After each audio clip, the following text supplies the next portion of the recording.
In the quiet town of Willow Creek, life moved slowly. Neighbors knew each other by name, children played safely in the streets, and every sunset painted the sky with warm shades of orange and gold. At the edge of town stood an old farmhouse owned by the Carter family. The family consisted of Michael Carter, his wife Sarah, and their 2 children, Emily and Jake. They lived a simple but happy life. Among them was an aging golden retriever named Max.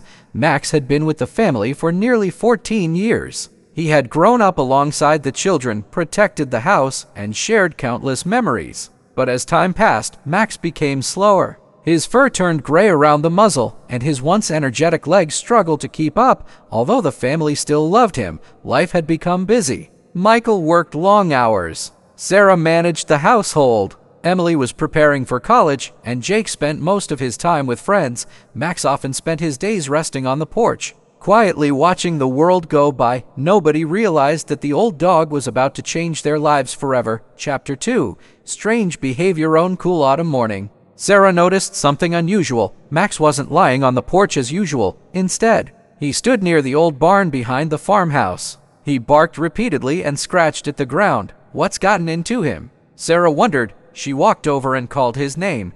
Max looked at her but refused to move. He kept staring at the same spot. After a few minutes, Sarah returned inside, assuming he was simply acting strangely. But the next day, Max returned to the exact same place, and the day after that, every morning, he would stand near the barn, bark several times, and scratch the dirt. The family began to notice. Jake laughed. Maybe he's hunting imaginary treasure. Everyone chuckled. Everyone except Max. The old dog seemed determined. Chapter 3. A growing mystery. Weeks passed. Max's behavior became impossible to ignore. One evening, Emily watched him through the kitchen window. He looks like he's trying to tell us something, she said. Michael shook his head. He's just old. But Emily couldn't stop thinking about it. The next morning, she followed Max. The dog slowly walked to the barn. He stopped beside a patch of overgrown weeds. Then he barked. Once, twice, 3 times. Afterward, he began scratching furiously. Emily knelt beside him.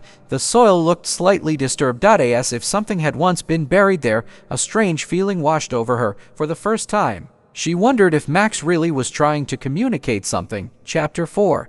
The family investigate test. That weekend, Emily convinced her family to investigate. Michael grabbed a shovel. Jake brought a flashlight. Sarah watched curiously. Max seemed unusually excited. His tail wagged constantly. When Michael began digging, everyone expected to find nothing. For nearly 20 minutes, the shovel struck only dirt and rocks. Then, clang! The sound echoed through the air. Michael froze. The shovel had hit metal. The family exchanged surprised looks. Carefully, they dug deeper. Soon, the corner of a rusted metal box appeared beneath the ground. Nobody could believe it. What is that? Jake whispered. Michael carefully lifted the heavy box from the earth. Years of dirt covered its surface. A small lock remained attached. Though badly rusted, the excitement grew. Whatever was inside had been hidden for a very long time. Chapter 5.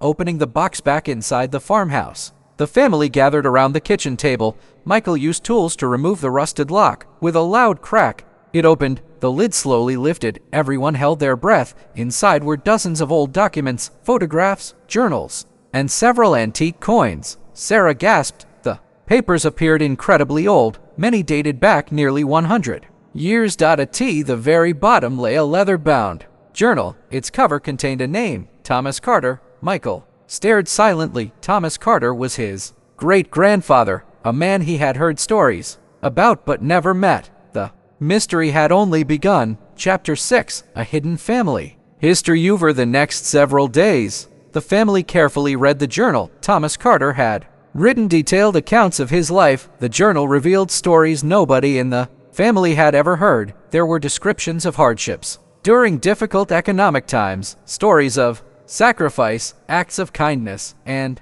one incredible secret. Thomas had discovered valuable land near Willow Creek many decades earlier. Instead of selling it for personal wealth, he had secretly helped struggling families survive during difficult years. He had never told anyone. The journal explained why he believed good deeds should be done quietly, without expecting recognition. The family was deeply moved. Their ancestor had lived a life far greater than they ever imagined. Chapter 7, The Lost Mop. As they continued reading, Jake discovered something hidden inside the back cover. A folded piece of paper. It was a map. The map showed several locations around Willow Creek. Each location had handwritten notes. One mark circled a wooded area outside town. Another pointed toward an abandoned cabin near the river. The family became fascinated. What was Thomas trying to reveal? Why had he hidden the map?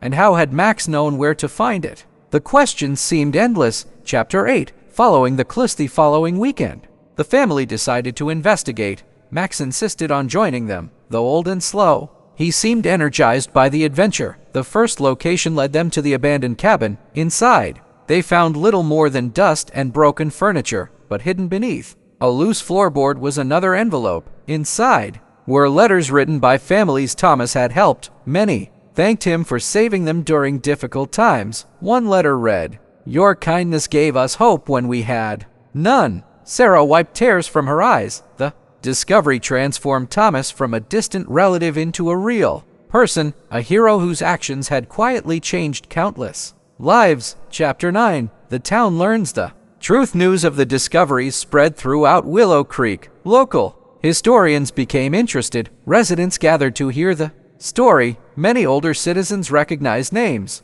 mentioned in the letters. Some realized their own grandparents had benefited from Thomas Carter's generosity. The town organized a special event. People shared stories passed down through generations. Again and again, Thomas's name appeared. The forgotten man had finally been remembered, and it was all because of Max. Chapter 10, The Final Secret. Months later, while reviewing the journal one final time, Emily noticed a coded message hidden within several entries. After days of careful work, she deciphered it. The message revealed one final location, a hill overlooking Willow Creek. The family visited at sunrise. There, beneath a large oak tree, they discovered a small stone marker. Engraved on it were simple words, "True wealth is measured by lives you improve." The message perfectly reflected Thomas's life, and it became a lesson the family would never forget. Chapter 11, Max's Legacious. Winter approached.